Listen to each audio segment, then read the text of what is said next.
കേരളത്തിന്റെ നിയുക്ത ഗവർണറായി രാജേന്ദ്ര അർലേക്കർ ഇന്ന് തലസ്ഥാനത്തെത്തും. പുതുവർഷത്തിൽ അനന്തപുരിയിലെ എത്തുന്ന രാജേന്ദ്ര അർലേക്കർ നാളെ ചുമതലയേൽക്കും.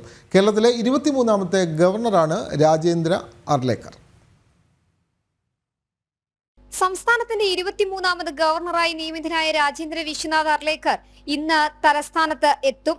വൈകിട്ട് 5-ന് തിരുവനന്തപുരം വിമാനത്താവളത്തിലെത്തുന്ന നിയുക്ത ഗവർണറെ മുഖ്യമന്ത്രി പിണറായി വിജയൻ, സ്പീക്കർ AN ഷംസീർ, മന്ത്രിമാർ തുടങ്ങിയവർ ചേർന്ന് സ്വീകരിക്കും. നാളെ രാവിലെ 10:30-ന് രാജ്ഭവൻ ഓഡിറ്റോറിയത്തിലാകും സത്യപ്രതിജ്ഞാ ചടങ്ങുകൾ. കേരള ഹൈക്കോടതി ചീഫ് ജസ്റ്റിസ് നിധിൻ മധുക്കർ ജംദാറിന് മുൻപാകെ സത്യപ്രതിജ്ഞ ചെയ്താണ് ഗവർണർ അധികാരമേൽക്കുന്നത്. നിയുക്ത ഗവർണറെ സ്വീകരിക്കാൻ രാജ്ഭവനും ഒരുങ്ങിക്കഴിഞ്ഞു. നിർണായക ബില്ലുകളിലും സർക്കാരിന്റെ രീതികളോടും നിയുക്ത ഗവർണർ രാജേന്ദ്ര അർലേക്കർ സ്വീകരിക്കുന്ന നിലപാട് നിർണായകമാണ്. ജനം, തിരുവനന്തപുരം.